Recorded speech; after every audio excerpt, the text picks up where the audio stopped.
여러분 가정에서 아주 편한 자세로 예배를 드리실 겁니다. 사진들을 보내온 걸 보니까 정말 편한 자세로들 예배를 드리고 계시더라고요. 그래서 저도 편한 마음으로 설교를 할 겁니다. 여러분들은 편한데 저는 딱딱하면 어색하잖아요. 비록 강대상이긴 하지만 그래도 편한 마음으로, 주님 주시는 마음으로 하나님의 말씀을 생각해 보려고 합니다.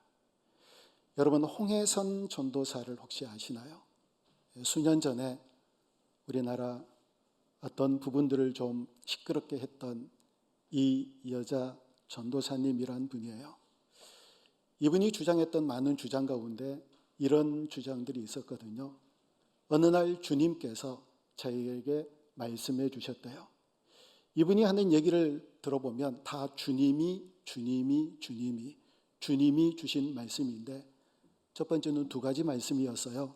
하나는 얼마 안 있으면 김정일이가 죽는다. 지금 김정은이 아버지, 김정일이가 죽는다. 또 하나는 백두산 천지가 폭발할 것이다. 이 두 가지 음성을 듣고 간절하게 주님께 기도를 했답니다. 주님, 백두산 천지가 폭발하면 북한 사람들이 불쌍하잖아요. 아직도 예수님을 믿지 않고 예수님을 믿어야 되는 영혼들이 많은데 폭발해버리면 예수님 믿지 않고 죽으면 안 되니까 그 영혼들을 불쌍히 여기셔서 백두산 천지 폭발을 유보해달라고 기도했더니 하나님께서 그 기도를 들어주셨답니다. 백두산 천지가 왜 폭발 안 하고 지금까지 있었는지 제가 이유를 그때야 알았습니다. 이분이 기도해서 그런가 보구나. 그런데 정말 그런 음성을 듣고 6개월 후에 김정일이라고 하는 북한 수령이 세상을 떠났대요. 이런 얘기를 듣는 사람들이 와, 진짠가 봐 하고 이제 마음을 빼앗기기 시작합니다. 그리고 또 이분은 또 얘기합니다. 언젠가 주님이 그렇게 말씀해 주셨대요. 얼마 안 있으면 이 나라에서 사람이 많이 죽을 것이다. 그래서 세월호 사건이 일어났답니다. 그리고 또 얘기합니다. 주님이 말씀해 주셨는데 북한이 우리나라 남쪽에 땅굴을 많이 파가지고 그 땅굴을 통하여서 침공을 하는데 머지않아 남북 전쟁이 일어나게 될 것이다. 그런데요, 그 전쟁의 일자를 정확하게 꼬집어서 얘기를 했어요. 2014년 12월 14일 새벽 4시에 전쟁이 일어난답니다. 주님이 그렇게 말씀해 주셨대요. 특정한 날짜와 시간까지 다 정해서. 이 얘기를 듣고요, 그 홍해선 씨를 따르는 많은 사람들이 태국 밀림으로, 단기 선교 간 게 아니라 태국 밀림으로 캄보디아로 혹은 미국으로 전부 다 도망가 버렸어요. 자식들 놔두고, 남편 놔두고, 가족들 놔두고. 그래서 이 홍해선 나쁜 사람이다, 이 사람을 처벌해 달라고 우성쳤던 사람들이 얼마나 많이 있었는데요. 아니, 전쟁이 일어나면 맞서 싸워야지 도망가면 안 되잖아요. 여러분 도망가실 거예요? 절대 도망가지 마십시오. 전쟁이 일어나면 맞서 싸워야지요. 그런데 그렇게 도망갔거든요. 그리고 이 사람이 그 음성을 듣고 하나님께 기도를 했답니다. 하나님, 이 전쟁만은 좀 막아주세요. 이 전쟁이 일어나지 않게 해주세요 라고 기도를 했더니 하나님께서 그 기도 들어주시지 않았대요. 아니야, 이 전쟁은 일어날 거야. 그러니까 마치 에레미야 시대 때 예레미야 선지자가 예루살렘 멸망하지 않게 해주세요라고 간절히 기도했는데 아니야, 예루살렘은 멸망할 거야. 이스라엘은 바벨론으로부터 먹힐 거야. 이건 내 정한 뜻이야 라고 말씀을 하셨던 것처럼 한국 전쟁은 반드시 일어난대요. 2014년 12월 14일 새벽 4시예요. 근데 안 일어났잖아요. 다 도망가기는 하고. 그래서 사람들이 묻습니다. 왜 안 일어났습니까? 라고 물으니까 전쟁은 6.25와 같은 그런 전쟁만을 생각하는데 그런 전쟁만이 아니다. 이런저런 사고가 나고 폭발 사고가 나고 아파트에서 화재가 나고 이런저런 놀라운 사건들은 전부 다 북한이 와서 하는 짓이다 라고 얘기를 하는 거예요. 혹시 아세요? 얼마 전에 남원 가는 터널에서 큰 사고 났잖아요. 그것도 북한 소행일 수 있거든요. 왜 이런 주장들의 사람들이 넘어갈까요? 왜 이런 말도 안 되는 허무맹랑한 그런 주장에 마음을 뺏길까요? 아니, 그리고 도망 다닌다고요. 이것이 사회 문제가 되었던 적이 있었잖아요. 여러분, 두 가지 때문에 그렇습니다. 첫 번째는 분별력이 없으니까요. 분별력을 잃어버리니까. 분별력이 없는 사람들이 대개 어떤 사람들인가요? 아주 어린 아이들, 분별력 없잖아요. 그러니까 사탕 하나 주고 너 따라와, 그러면 유괴를 당하고 그러잖아요. 어린 아이를 상대로 해서, 분별력이 없는 아이들을 상대로 해서 꼬임을 하고 데리고 가고 유괴하고 하는 그런 일들이 많이 있었잖아요. 분별력이 없으니까. 여러분, 우리의 분별력은 오직 성경을 기준으로 해야 될 줄로 믿습니다. 성경이 우리의 판단 기준이 되어야 됩니다. 어떤 경우 주님으로부터 음성을 들을 수 있어요. 어떤 경우 주님께서 우리에게 환상을 보여줄 수 있습니다. 어떤 경우 우리에게 꿈을 통하여서 하나님께서 어떤 메시지를 보내주실 때가 있거든요. 여러분, 저도 그런 경험이 있어요. 그런데 그 어떤 음성이나 환상이나 꿈보다 성경이 앞서야 되거든요. 성경보다 그것들이 앞서가면 안 돼요. 그건 놀라운 체험이긴 하지요. 와, 어떻게 하나님께서 내게 이런 음성을 들려주셨나? 어떻게 내게 하나님께서 이와 같은 환상을 보여주셨나? 그건 놀랄만한 일이지만 그것이 성경보다 앞서면 그때부터 이단이 되고 그때부터 잘못된 길에 빠지게 된다고요. 기억하십시다. 우리 모든 판단의 근거는 성경이어야 될 줄로 믿습니다. 그 어떤 자기 경험도 성경을 앞서서는 안 됩니다. 그때부터 이단이 되어지니까요. 두 번째는 왜 분별력 없이 이런 얘기에 사람들이 빠져들어가느냐? 예수님이 누구이신지 잘 모르니까요. 예수님은 절대 진리시거든요. 진리가 곧 결론이 되어야 되고, 예수님이 결론이 되어야 되고, 예수님이 처음과 나중이어야 되고, 예수님이 모든 것의 목표가 되어야 돼요. 이걸 이렇게 따라갈까? 우리 주님은 뭐라고 말씀하실까를 생각했어야 되는데 그걸 분별을 못하는 겁니다. 두 가지예요. 분별력이 부족하고 그 다음에 예수님이 누구이신가를 모르기 때문에 그런 시대에 살아가는 사람들에게 오늘 본문에서 시대를 잘 분간하라고 주신 말씀이 오늘 본문에 등장합니다. 그런데 이 본문 말씀은요, 날씨를 예를 들어서 우리에게 설명을 해주세요. 옛날 우리 선조들이 그랬잖아요. 저녁에 유난히도 붉은 노을이 짙게 들면 야, 내일 날씨 참 좋겠다. 그러면 날씨 좋았거든요. 어느 날은 유난히 제비가 이렇게 낮게 날아다니면 내일은 비가 올지도 모르겠다. 그러면 비가 또 오곤 했었거든요. 이스라엘 백성들도요, 어떤 징조들을 바라보면서 미리 내일을 예측할 수 있었던 그런 지각 능력이 그들에게 있었거든요. 자, 오늘 본문 54절과 55절을 우리 다시 한번 같이 읽어봅니다. 시작. 또 무리에게 이르시되 너희가 구름이 서쪽에서 이는 것을 보면 곧 말하기를 소나기가 오리라 하나니 과연 그러하고 남풍이 부는 것을 보면 말하기를 심히 더우리라 하나니 과연 그러하니라. 아멘. 이스라엘의 서쪽은 지중해예요. 지중해 바다에 많은 물들이 증발해서 구름을 만들고 그 구름과 함께 습한 바람이 불어오면 야, 내일 비가 오겠다라고 예측을 했더니 과연 그러하고 54절에서 그렇게 얘기하잖아요. 소나기가 오겠다라고 생각을 했더니 과연 그러하고 남쪽에서 바람이 불어옵니다. 이스라엘 남쪽은요, 이집트까지 뻗어 있는 광활한 사막이에요. 이 사막에서 뜨거운 바람이 불어오면 야, 내일 날씨 참 덥겠다라고 생각을 했더니 55절에서 과연 그러하고 라고 얘기하잖아요. 과연 그러하고 과연 그러하고 이렇게 반복해서 하는 얘기는 그들이 예측한 게 그 예측이 어려워요, 쉬워요? 아주 쉽잖아요. 그렇게 쉽게 예측한 게 쉬워서 뭐 틀린 게 아니라 그 쉽게 예측한 게 과연 그러하고 과연 그러하고 딱 맞아 떨어졌다는 얘기예요. 그런데 그렇게 쉬운 것을 분간하지 못하고 자꾸 이단에 빠지고 자꾸 잘못된 분별력을 잃은 채 잘못된 길로 걸어가는 이 시대의 사람들에게 예수님께서 질책하는 말씀이 오늘 본문에 나온다고요. 자, 본문 56절 말씀을 우리 다시 한번 같이 읽습니다. 시작. 외식하는 자여 너희가 천지의 기상은 분간할 줄 알면서 어찌 이 시대는 분간하지 못하느냐. 아멘. 여기서 특별히 외식하는 자는 누구를 가리켜서 얘기를 하느냐면 바리새인, 서기관, 율법 교사들이요. 우리가 누가복음 12장부터 읽었잖아요. 누가복음 11장을 보면 이 바리새인들, 서기관들, 율법 교사들이 얼마나 예수님께 도전해 오는지, 얼마나 집요하게 예수님을 대적하는지, 이 예수님께서 그들을 향하여서 화 있을진저 그들에게 뭐라고 하세요?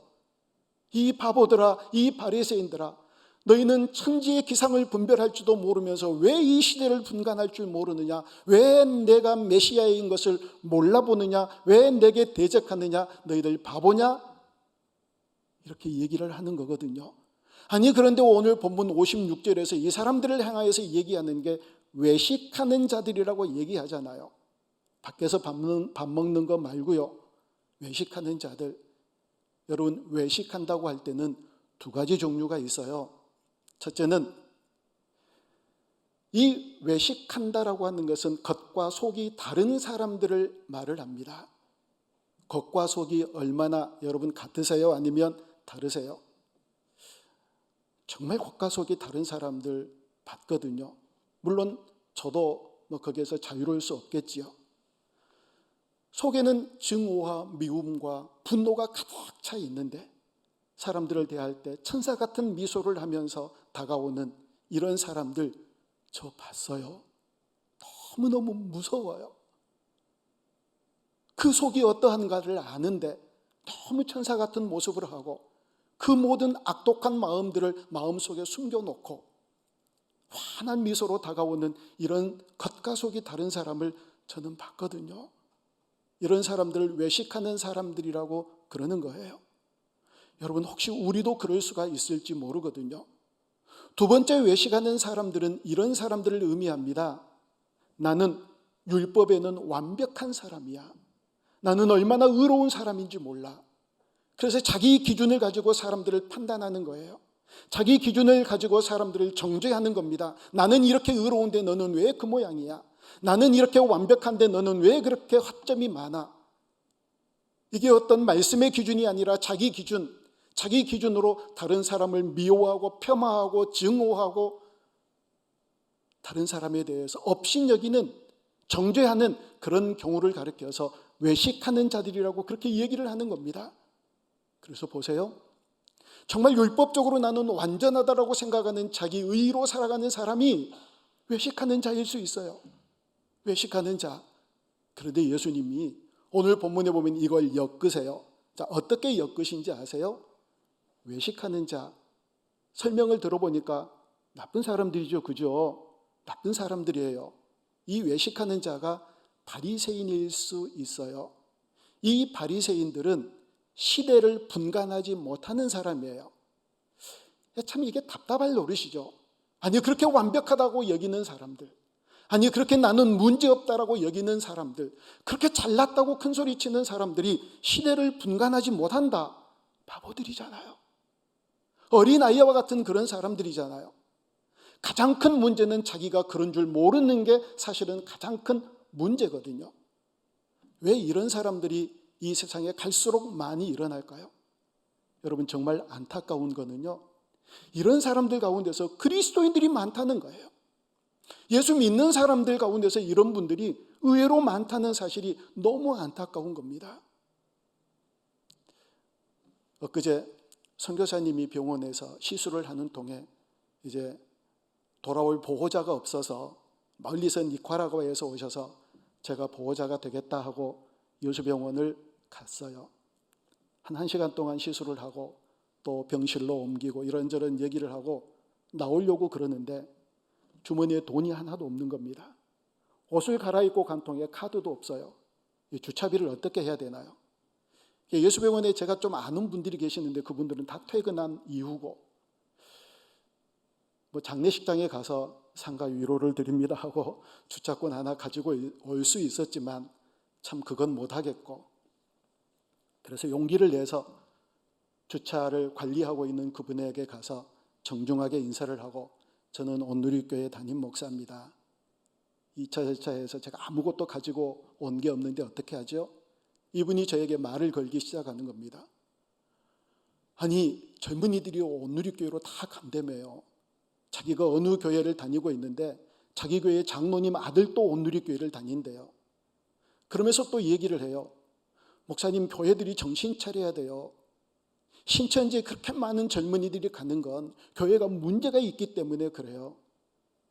여러분은 어떻게 생각하세요? 딱 맞는 얘기예요. 교회가 문제가 있으니까, 교회가 제 할 일을 다 하지 못하니까, 그래서 교회가 다 하지 못하는 것들, 그 약점들을 정확하게 캐치해가지고 그들은 그들에게 시원한 사이다처럼 이렇게 저렇게 돌보아주고 위로해주고 교회가 하지 못한 것들을 해주거든요. 그러니까 혹하고 넘어가는 거예요. 여러분, 맞습니다. 그 얘기가 맞아요.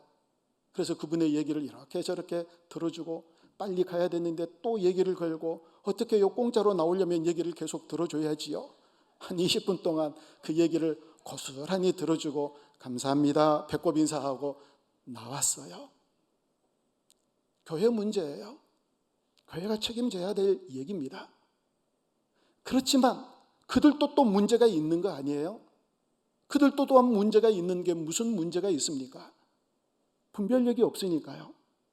분별력이 없으니까 그런 헛된 이단에 빠져 들어간다고요. 여러분, 그 문제를 오늘 본문에서 우리에게 얘기를 해주는 겁니다. 그러면 어떻게 하면 우리가 분별력을 제대로 갖고 우리 주님 기뻐하시는 삶을 살아갈 수 있을까요? 첫째는요, 예수님에 대해서 지극한 관심을 가지면 괜찮아요. 여러분, 우리가 예수님 믿는 사람들이잖아요. 아니, 우리가 예수님 믿어요. 예수쟁이들이에요. 예수님 믿는다는 사람들이 어떻게 예수님께 그렇게 관심이 없을 수 있을까요? 예수님 믿는다면서 예수님을 잘 알지도 못하고 예수님께 대한 관심도 갖지 못한 채 살아가는 그런 사람이면 안 되잖아요.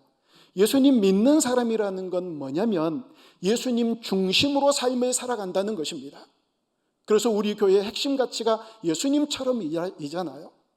생각하는 것도 예수님처럼, 무슨 생각이 나와 상관없이 파고 들어올 수 있습니다. 그때 예수님처럼 생각해야 되는데 이 생각이 맞습니까? 어떤 마음인가가 상관없이 내 안에 들어왔을 때 예수님이 주신 마음 맞습니까? 아니라고 그러면 털어낼 줄 알고, 그래서 예수님처럼 생각하고 예수님처럼 말하고 예수님처럼 살아가기 위해서 노력하고 또 노력하는 인생 되어야지요. 그런데 예수님 믿는다면서 예수님께 관심도 없고 예수님이 기뻐하시는 것이 어떤 건지도 모른 채 예수님과 상관없이 살아가는 사람들이 얼마나 많은데요. 얼마나 많은데요. 그러니까 이 나라가 이렇게 어려워지고, 그래서 사람들이 분별력 없이 이렇게 저렇게 빠져 들어간다는 얘기입니다. 분별력이 있어야지요. 예수님의 관심이 무엇인가 알아야 된다는 겁니다. 제가 이 얘기를 할까 말까 정말 기도 많이 하고 오늘 이 말씀을 드려요. 여러분, 우리가 사는 이 고장은 전라도예요. 그렇죠? 전라도예요. 저도 전형적인 전라도 사람입니다. 요즘에는 혁신도시가 생겨가지고 수도권에서 많은 분들이 이쪽 지역에 와서 살기도 하고 그리고 신앙생활하는 분들도 많이 계세요. 전에 전주 온누리교회 수석 장로님은 경상도 출신 장로님이세요. 저희 교회도 경상도 출신 분들이 많이 계세요. 그런데 참 이상하지요? 1998년도에 김대중 대통령이 처음으로 전라도 사람으로 대통령이 됐어요. 그때 타지에 있는 사람들이 많은 얘기들을 했지요. 김대중이는 빨갱이야. 그러면서 더불어 전라도 사람들을 빨갱이라고 얘기를 했어요. 저 전라도 사람이거든요. 근데 우리가 빨갱이인가요? 김대중 전 대통령은 전라도 세력을 기반으로 해서 대통령이 됐지요. 그 다음에 2002년도의 선거에서 노무현 전 대통령이 됐어요. 그분은 경상도 분이지만 여전히 지지 세력이 전라도예요. 또 많은 사람들이 노무현 전 대통령을 향하여 빨갱이다라고 얘기를 했어요. 또 변함없이 전라도 사람들은 빨갱이라고 말을 하지요. 그리고 몇 년 전에 문재인 대통령이 됐지요. 그분도 역시 경상도 분이지만 지지 세력이 전라도예요. 역시 문재인 대통령이 빨갱이래요. 또 전라도 사람들은 빨갱이래요. 서울에 있는 어떤 교회는요, 큰 교회인데 그 교회 목사님의 설교를 제가 직접 동영상을 통해서 들었어요. 전라도는 빨갱이래요. 그 얘기를 해놓고 또 뭐라고 얘기를 하느냐면, 지금 여기에서 설교를 듣는 분 가운데서 전라도 사람이 있으면 이 얘기 듣고 기분 나쁘면 교회 나오지 말래요. 왜 우리 전라도는 늘 빨갱이라고 하는 오명을 둘러써야만 될까요? 저 참 슬퍼요. 왜 전라도가 지지하는 대통령은 전부 다 빨갱이가 될까요? 20년이 넘는 그 전 대통령 때부터 그래 왔는데 우리나라는 왜 아직도 빨갱이가 안 되고 있을까요? 세 분의 대통령이나 거쳐왔는데요. 많은 분들이 문재인 정권이 이 나라를 김정은에게 갖다 바치려고 그런데요. 여러분, 최순실이라고 하는 사람이 박근혜 옆에서 뭐라고 했다가 탄핵되는 나라가 우리나라예요. 어떻게 정권이 나라를 북한에다가 바치는데 이게 바쳐지는 나라예요? 왜 그렇게 분별력이 없지요? 그것조차도 이게 사실일까 사실이지 못할까 이게 분별하는 그런 능력조차도 없는 사람들이 왜 이렇게 많은가요? 우리나라를 뭘로 보고, 대한민국을 도대체 뭘로 보고 한 대통령이 갖다 바치면 바쳐지는 나라냐고요. 그러면 공산주의가 되나요? 우리 백성들을 뭘로 보고, 아니 우리 국군들은 전부 다 허수아비인가요? 어떻게 그렇게 분별력이 없지요? 이런 나라들 정확하게 반으로 나눠졌다고 그러잖아요. 정치적인 문제로 반으로 갈려지고 이념적인 문제로 반으로 나누어지고, 그런데 코로나 바이러스 때문에 이렇게 힘들고 어려운 때 기도하자 해가지고 모인 기도 모임이 계속 수요일마다 총선 전까지 있대요. 여기에 나와서 설교하시는 분들이 그냥 이 민족을 위해서 기도하자 하고 기도하면 될 일이잖아요. 그런데 정치적 편향적인 발언을 하니까, 기도하자고 모인 그런 모임에서 편향적인 발언을 하고 그런 설교를 하니까 기독교가 똑같이 요거도 먹고 예수님의 이름은 철저하게 비난다고 깡그리 짓밟혀지는, 유린당하는 이런 기가 막힌 시대를 우리가 살아가고 있어요. 기도하자고 했으면 그냥 기도하면 될 일이잖아요. 설교자들이 편향적인 발언을 하니까 그냥 그 설교자뿐만이 아니라 그분이 얘기하는 기독교, 그분이 얘기하는 예수님까지 짓밟히고 유린당하는 이런 기가 막힌 시대에서 우리가 살아가고 있다고요. 기도하자고 그러면 기도하면 될 일이잖아요. 한미동맹은 이미 파괴됐대요. 엊그제 트럼프 대통령이 이렇게 얘기를 하더라고요. 왜 미국이 한국에서 온 사람들을 제한하지 않느냐라고 얘기를 하니까, 한국은 우리 동맹이니까. 미국 대통령이 그렇게 얘기를 해요. 제한하지 않으니까. 왜 제한하지 않느냐? 한국 우리 동맹이잖아. 그런데 한미 동맹이 파괴됐대요. 저는 그런 얘기를 들으면서 이분들이 한미 동맹이 파괴되기를 원하나 보다. 우리나라가 어떻게 해서든지 공산화되기를 원하나 보다. 어떻게 그것조차도 분간을 못할까요? 몇몇 사람들이 이 나라를 김정은이한테 바치면 바쳐지나요? 그렇게 될 수밖에 없는 그런 허접한 나라인가요? 우리 국민이 어떤 국민이죠? 우리나라가 도대체 어떤 나라인가요? 여러분은 공산화 될 거라고 생각하세요? 공산주의요?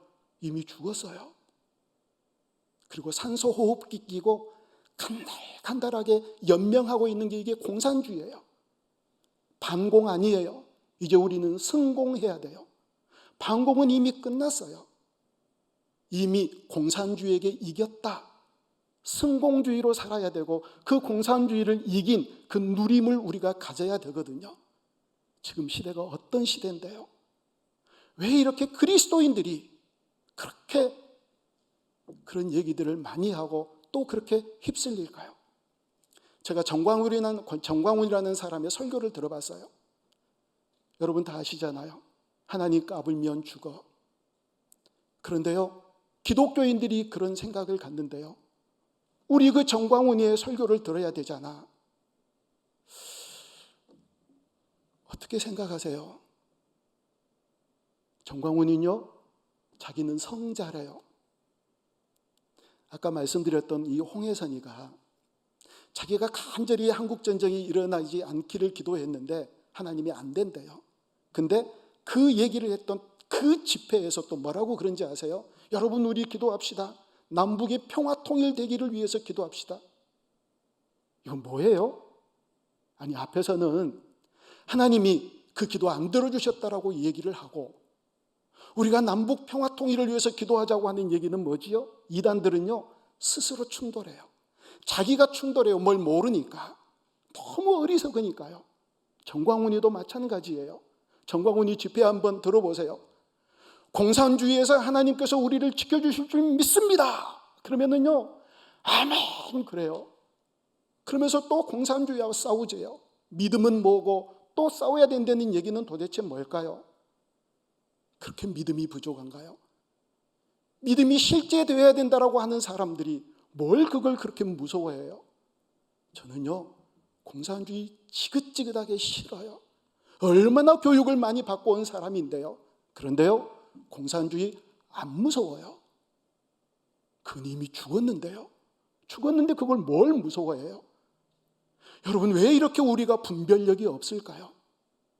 이 시대를 분간하지 못하는 사람들에게, 야, 천지의 기상도 분간하면서 왜 이 시대를 분간하지 못하느냐, 우리에게 주신 말씀이에요. 여러분, 예수님에 대해서 관심이 없으니까, 예수님의 마음이 어떠한지 모르니까요.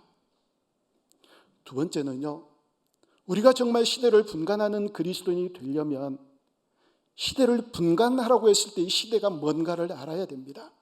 시대를 분간하라고 그랬는데 시대에는요, 헬라어로 두 가지 단어가 있어요. 크로노스라고 하는 단어와 카이로스라고 하는 단어입니다. 많이 들어보셨죠? 크로노스라고 하는 단어는 1년 365일의 시간을 말합니다. 카이로스라고 하는 단어는요, 시즌을 말을 해요. 시즌. 이제 프로야구의 시즌이 다가왔지요. 스키 시즌은 이제 물러갔고요. 이제 꽃구경하는 시즌이 다가왔어요. 이런 시즌을 말하는 게 바로 카이로스의 시간입니다. 지금은 카이로스예요. 우리에게 요구하시는 게 뭔지 아세요? 너희들이 시대를 잘 분간해야 되는 그런 시대에 왔다. 이 엄중한 시대다. 분간을 잘못하면 안 된다. 판단 잘못하면 안 된다. 분별력이 잃어버리면 안 된다. 하나님의 뜻이 어디 있는지, 주님 기뻐하시는 주님의 마음이 어디 있는지, 지금은 역사를 바로 인식해야 될 때고 시대를 바로 잘 분간해야 될 때다. 바로 지금 이때가 바로 그때다라고 얘기를 하는 겁니다. 왜 천지의 기상은 분간할 줄 알면서도 이 시대는 분간하지 못하느냐? 지금은 카이로스의 시대예요. 역사를 분명히 인식할 줄 알고 주님의 뜻을 따라 살아가야 되는, 분명하게 분별력을 갖고 판단해야 되는 그런 시대에 우리가 서 있다는 것입니다. 잘못 서면 안 되잖아요. 잘못 길을 가면 안 되잖아요. 주님이 원하시는 바른 길 걸어가는 이 시즌에 우리가 먼저 분명한 역사 인식을 가지고 하나님이 기뻐하시는 길을 걸어가는 복된 주님의 자녀들이 되어줄 수 있기를 주님의 이름으로 축원합니다. 마지막으로 또 얘기합니다. 옳은 것을 잘 판단하래요.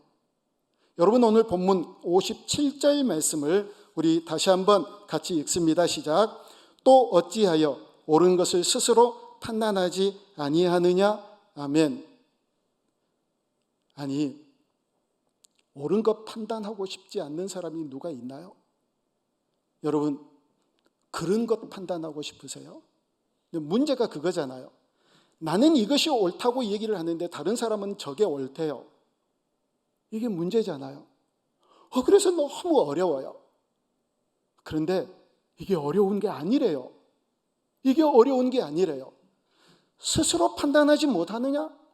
이 얘기를 하시는 건요, 어떤 영적인 깊은 의도가 있고 주석을 찾아보고 뭘 많이 연구를 해야 이게 옳은 거구나, 이게 바로 하나님의 뜻이구나, 그렇게 알 수 있는 것이 아니라 여러분들이 어느 누구의 도움을 받지 않아도 스스로, 나 혼자 스스로 옳은 것을 판단할 수 있을 만큼이라는 겁니다. 예수님이요, 얼마나 자상한지 아세요? 자상하세요. 아예 너 이것들 모르겠느냐? 예, 모르겠는데요. 그래, 알았어. 그럼 내가 너희들에게 비유로 얘기를 해줄게. 물론 그렇게 말씀하신 경우도 있지만 아예 이건 얘네들이 모를 것 같다라고 생각하시는 것은 많은 비유, 예를 들어서 예수님께서 설명해 주실 만큼 예수님은요, 자상한 분이세요. 가령 예를 들면 요즘 우리 공부하는 학생들에게 얘야, 인내는 쓰다 그러나 그 열매는 달다. 그건 뭔 말이에요? 그건 말이야, 너 지금 공부하잖아. 되게 하기 싫지, 힘들지, 몇 년 동안 해야 되는데 그걸 인내하면 쓴 약을 먹는 것과 똑같잖아. 그런데 그렇게 공부 잘하고 네가 성공하고 합격하고 출세하면 너에게 많은 열매들이 너에게 다가와. 공부하는 그 인내는 쓰지만 공부를 끝내고 나서 네가 도달하고 합격하고 무엇인가를 성취하고 누리는 그 열매는 굉장히 달단다 하고 공부하는 것에 비유해서 인내는 쓰고 그 열매는 달다, 이렇게 풀어주는 것처럼 예수님이 잘 비유로 풀어주셨어요. 여러분, 예수님은요, 자상한 분이세요. 그런데 이단들이 주로 비유풀이를 해요. 아니, 이미 그걸 쉽게 말씀해 주셨는데 어려울 것 같아서 이미 예수님께서 비유로 이미 풀어서 비유로 말씀해 주셨는데 이단들은 그걸 가지고 다시 비유풀이를 해요. 신천지가 그걸 되게 많이 해요. 여러분, 비유풀이 한대요. 이건 뭘 얘기하는지 아세요? 이미 다 풀어주신 걸 가지고 또 풀이하겠다는 건 그걸 갖고 장난하겠다는 거예요. 풀이 필요 없어요. 예수님이 모를 것 같아서 비유로 설명해 주셨는데 그건 모르면 병원에 가셔야지 신천지로 갈 일 아니에요. 나 이거 왜 모르지? 모를 리가 없어요. 비유로 말씀해 주셨는데 그걸 모를 리가 없다고요. 그냥 곧대로 그냥 들으면 돼요. 예수님이 뭘 꼬고 잘 이해하지 못하도록 비틀고 뭘 숨기고 저의를 갖고 이러신 분 아니세요. 그냥 우리에게 읽으면은 이해될 수 있도록, 아멘 할 수 있도록 우리에게 주신 분이 바로 주님이세요. 사랑하는 여러분, 스스로 옳은 것을 판단하래요. 누구의 도움을 받지 않아도 판단할 수 있는 거라고요.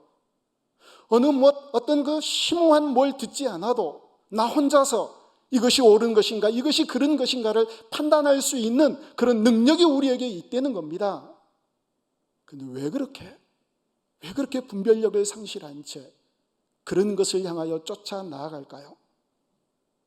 예수님이 누구이신지 잘 모르니까요. 기억하세요? 세례 요한의 제자들이, 세례 요한은 예수님만을 위해서 살았는데, 그리고 감옥에 갇혔는데 예수님이 자기를 풀어주지를 않는 거예요. 예수님이 풀어주지를 않아요. 그래서 제자들이 예수님에게 와서 예수님 진짜 메시아 맞아요? 아마 이런 의도가 있었겠죠. 당신이 정말 메시아 맞다면 그 무엇보다도 먼저 해야 될 일이 오직 당신을 위해서 인생을 살았던 세례 요한 옥문을 쫙 열고 고생했다, 이제까지 나를 위해서 얼마나 수고 많았니, 그런 기적을 베풀어 주셔야 되잖아요. 그런데 이런저런 기적은 많이 일어났는데 세례 요한은 여전히 감옥에서 꽁꽁 묶여 있는 겁니다. 이게 이해가 안 되는 거예요. 예수님 당신 맞아요? 라고 물었을 때 예수님께서 뭐라고 얘기하시나요?